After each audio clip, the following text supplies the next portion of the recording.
নমস্কার, আপনারা দেখছেন তুহিনার হেলদি রান্না। আজ আমি নিয়ে এসেছি একটা পিঠের রেসিপি। আজ আমি তৈরি করেছি পাটিসাপটা। সবার প্রথমে আমি একটা জায়গা নিয়ে নিয়েছি আর এতে দিয়ে দিলাম 2 চামচ চিনি। তারপর এতে আমি দিয়ে দিলাম সুজি। আমি এখানে 5 চামচের মতো সুজি দিয়ে দিলাম। আমি এখানে গোটা সুজিই দিয়েছি। এরপর দিয়ে দিলাম ময়দা। ময়দা এখানে আমি 4 চামচের মতো দিলাম। ময়দাটা দিয়ে দেওয়ার পর আমি এতে দিয়ে দেব চাল বাটা। আমি যে সিদ্ধ চাল সেটাই 1 কাপের মতো বেটে রেখে দিয়েছিলাম, সেটা দিয়ে দিলাম। একদম মিহি করে আমার মিক্সিতে বাটা, সেটাই দিয়ে দিলাম। আর এরপর আমি এতে দিয়ে দিচ্ছি হাফ কাপের মতো আতপ চাল বাটা। আমি এখানে অর্ধেক কাপ আতপ চাল জল দিয়ে বেটে নিয়েছিলাম।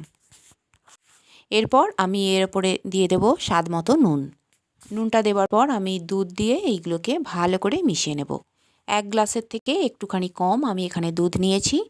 এবার এইটাকে মেখে নেব। এবার তারপর যদি প্রয়োজন হয় আমি একটুখানি জল দিয়ে দেব। তবে এটা জল দিয়ে মাখালেও হবে, কারণ সব সময় তো আর দুধের যোগান থাকে না, তাই জল দিয়ে মাখালেও কিন্তু খেতে ভালো হয়। একটু একটু দুধ দিয়ে আমি ধীরে ধীরে মাখিয়ে নেব। আর এই মাখাটা বেশ একদম মোলায়েম করে করতে হবে, যেন কোথাও না দলা পাকিয়ে থাকে। আমি এখানে সুজি দিয়েছি। সুজিটা গুঁড়ো করেও দেওয়া যায়, আবার গোটা সুজিও দেওয়া যায়। আমি এখানে গুঁড়ো করিনি, গোটা সুজি এখানে ব্যবহার করেছি।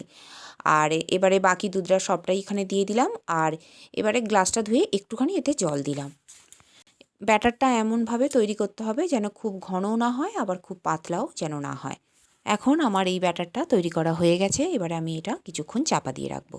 যেহেতু সুজি দেওয়া আছে তাই কিছুক্ষণ চাপা দিয়ে রাখলে সুজিটা একটু ফুলে যাবে।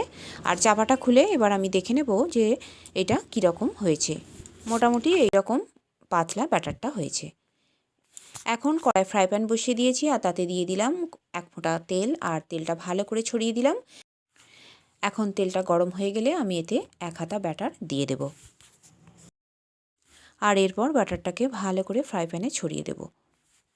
ফাঁকা জায়গায় আমি আর একটুখানি ব্যাটার দিয়ে দিলাম আর কিছুক্ষণ এবার অপেক্ষা করব। কিছুক্ষণ পর আমি ঠিক এর এক ধারে নারকেলের ছাই দিয়ে দেব। এই নারকেলের ছাইটা আমি আগে থেকেই তৈরি করে রেখে দিয়েছিলাম, এইটা আর আমি দেখালাম না। নারকেলের জায়গায় পাটিসাপটাতে সন্দেশের পুর দিলেও বেশ খেতে ভালো হয়। এখন আমি এক ধার থেকে এটাকে রোল করে নেব। আর এরপর এটাকে উল্টে পাল্টে একটু হালকা করে ভেজে নেব। এখন ঠান্ডা তো প্রায় জাঁকিয়েই পড়ে গেছে, আর এই শীতকালে পিঠে খাবো না এটা তো হয় না, তাই আমি আজকে পাটিসাপটা করে ফেললাম। আর আমার বাড়ির প্রায় সকলেই পিঠে ভালোবাসে। আর এই পাটিসাপটা প্রায় 2-3 বার তো আমাকে করতেই হয়। আর এছাড়াও অন্য নানা রকম পিঠেও আমাকে করতে হয়। আর পার্বণে তো আমাদের পিঠে করতেই হবে। আর এই শীতকালে হজমের সমস্যা হয় না বলে আমরা ইচ্ছেমতো পিঠে খেতেও পারি। এদিকে আমি ফ্রাই প্যানে 1 হাতা ব্যাটার দিয়ে তার উপরে দিয়ে দিলাম নারকেলের ছাই।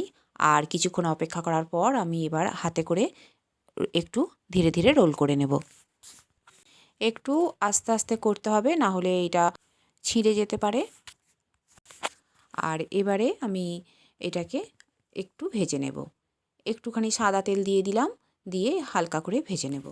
তবে পাটিসাপটা ঘি দিয়েই ভাজে। আমার কাছে আজকে ঘি ছিল না, তাই আমি সাদা তেল দিয়েই ভাজলাম।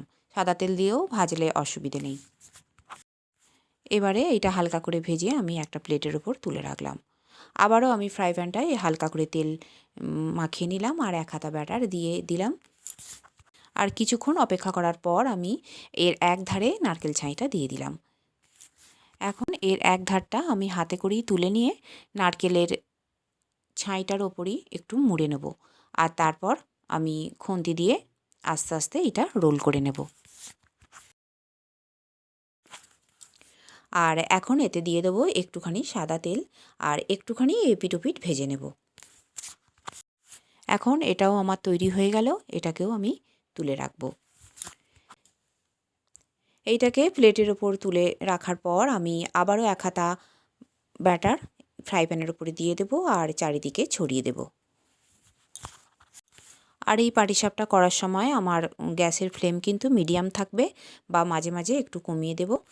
এই সময় কখনোই হাই ফ্লেমে করা যাবে না। এদিকে আমি আবারও একটা পাটিসাপটার ওপরে নারকেলের ছাই দিয়ে দিলাম, আর আগেরগুলোর মতো একইভাবে ওই রোল করে নেব। বন্ধুরা, এইভাবে বাড়িতে আমারই মতো যদি পাটিসাপটা করেন, দেখবেন খুব সহজেই তৈরি হয়ে যাবে আর সময়ও খুব কম লাগবে। আর একটা পাটিসাপটাও নষ্ট হবে না, প্রত্যেকটাই সুন্দর করে ফ্রাই প্যান থেকে উঠে আসবে। এখন আমি এতে একটুখানি তেল দিয়ে ভেজে নেব। আর বন্ধুরা, আমার রান্না যদি ভালো লেগে থাকে আর যদি নতুন নতুন ঘরোয়া অথচ সুস্বাদু রান্নার রেসিপি পেতে চান, তাহলে আমার চ্যানেলটিকে সাবস্ক্রাইব করুন আর পাশে থাকা ঘন্টাটি বাজিয়ে দিন। আর লাইক, শেয়ার, কমেন্ট করতে কিন্তু একদম ভুলবেন না। তৈরি হয়ে গেল আমার দুর্দান্ত স্বাদের পাটিসাপটা পিঠে। তাহলে বন্ধুরা, এই ঠান্ডায় গরমা গরম পাটিসাপটা পিঠে তৈরি করে ফেলুন, খেতে কিন্তু দারুণ লাগবে। আর আমার রান্নাটি দেখার জন্য সকল বন্ধুদের জানাই ধন্যবাদ। ভালো থাকবেন।